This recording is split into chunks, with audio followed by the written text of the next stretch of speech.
Well, this is Guns N' Roses Watches, and of course, the last video, for those of you who were able to pick it out, man, was about, like, that the history of the intelligence services in the United States. But, it's just, I mean, and, if you could understand all of that, give yourself a pat on the back. You're learning. Now, here's the deal. Klean Kanteen, we've spoken about this before. And, of course, we've got the Hydro Flask.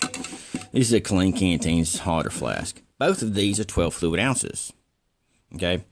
They are vastly different in size, man. One is like a little taller than the other. We're going to line it up right there. We're going to get it in there.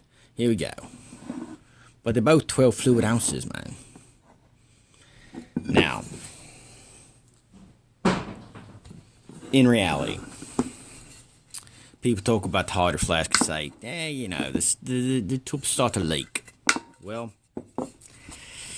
yeah, but here's the gag, man. We use these cafe lid ones, which have no seal. Oh, that one's not. We use these cafe lid ones and on these Klean Kanteens, and have never really had a problem with them. But, that's just the way it is. You go learn the limitations of your top equipment, man. And you also have to look over the fact that these, everything's been really scratched up on this one, because this is basically a new product. Now, in real world applications, man, these two things really deliver a totally different experience. They're both 12 fluid ounces. Of course, the Hydro Flask is physically smaller. It is physically smaller because there is less insulation in it. You know what I mean? It's got less volume without the insulation, man. So, that's real world shit. You can see, man, there's less insulation there, man. Just the diameters of the bottom. And then this one's taller also. So anyway, and I don't know about the vacuum sealing on the Hydro Flask, and I don't know how it's going to deal with this, there, or the other. But in real world environments, we notice a vast difference in these two. And because of that, just from an engineering point of view, we can sit there and say the Klean Kanteen finishes may not be as durable. I don't know. We're not going to take this one to the limit, just because it's such a pain in the ass, and it doesn't deliver the experience as far as just with cold liquids that this one would.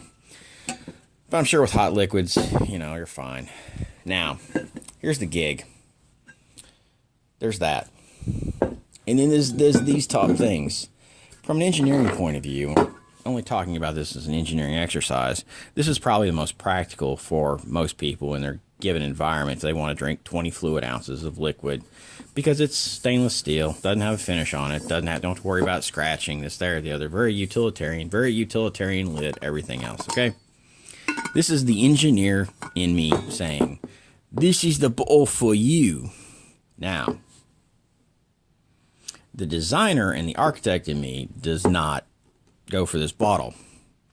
When I can get out of the realm of being just an engineer, this, there, or the other, and get to put on a different hat, man, I get to do crazy shit, man, and do shit like this, and choose bottles like this, where weight, functionality, and this, there, or the other aren't necessarily the same, man. But see, man, the flat black, the logo. One thing about the logo, I wish the logo was laser etched into the black, and it was just the stainless steel.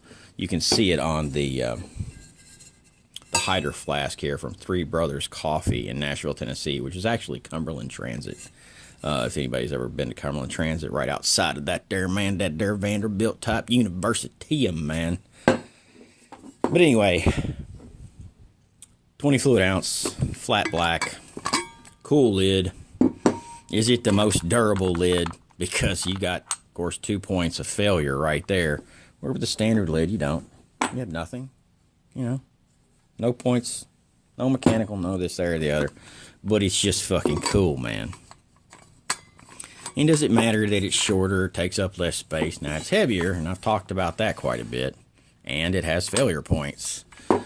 But when just stylistically, man, you like doing the thing. This is like what you get to do as a designer and this, that, or the other. Then you got to make your logo and everything else. Work on it. Luckily, our logo is designed to where it can be printed in any color. Whenever you're designing a logo, try to make it to where it's as simple as possible. It doesn't have any real color in it where you can make it any color and make it to where it can be applied on a lot of different shit.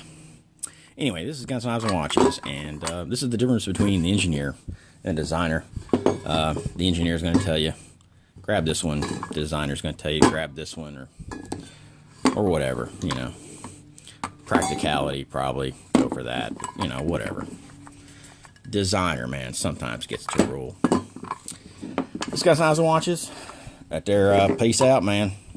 And understand, everything has a purpose and a